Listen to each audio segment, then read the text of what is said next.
반갑습니다. 틈새 제로 방충망입니다. 오늘은 제가 방충망에 대해서 유튜브 영상을 찍어 보려고 합니다. 소비자가 방충망 교체 시 알아야 될 유의사항을 대해 가지고 간단하게 오늘 설명을 좀 해드리겠습니다. 실제로 우리 아파트 공간에서 방충망을 설치하는 이유가 모기 때문이죠. 모기 파리, 그리고 이제 뭐 하루살이 이런 개념의 어떤 방충망을 설치하는 목적인데, 이 벌레들은 웬만한 방충망 사이즈로는 이 커버가 다 됩니다. 커버가 다 되기 때문에. 근데 가끔씩 보면은 모기가 유입되는 경우는 어떤 경우냐면은요, 출입구에 사람들이 왔다 갔다 하면서 따라 들어오는 경우와, 그리고 이제 방충망 창문틀 사이에 우리가 이제 얼굴을 이렇게 내다 보면서 방충망 창문하고 그 사이 틈을 이래 보시면은 분명히 오랜 세월이 지나면 틈이 있습니다. 왜 그러냐?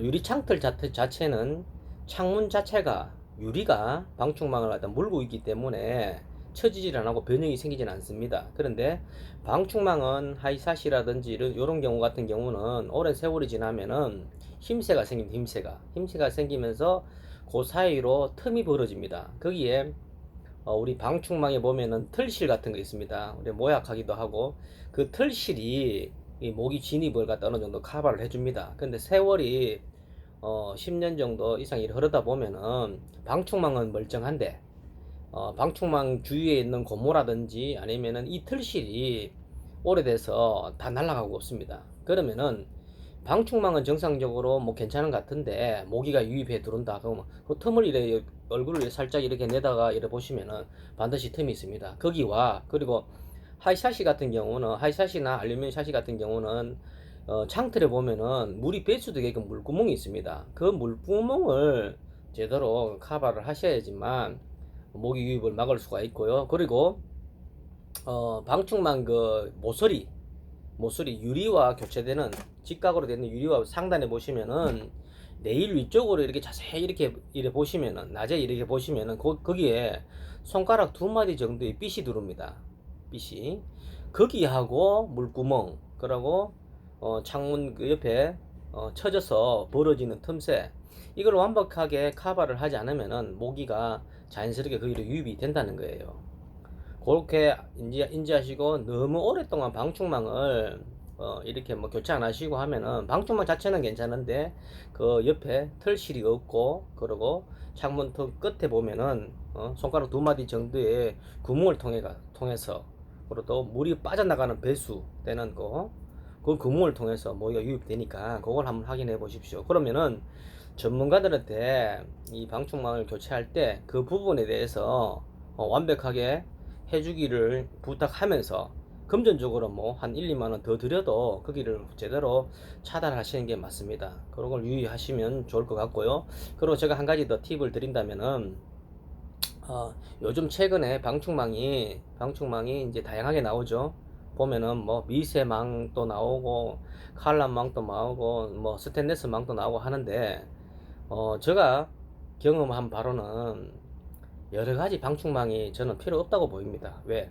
예를 들어 가지고 스텐 방충망 같은 경우는 스테인리스라고 하면은 아주 그 세월이 오래 가겠죠. 근데 일반 방충망도 10년, 20년 가는 데는 아무 이상이 없습니다. 그러면 스테인리스 방충망이 오래 간다고 치면 뭐합니까? 방충망 주위에 들어가는 고무는 그다지 수명이 오래 가지 않습니다. 그리고 그 털실, 틈에 이제 처지는 부분, 틈에 털실은 거의 한 10년 정도면은 다 날아가고 없습니다.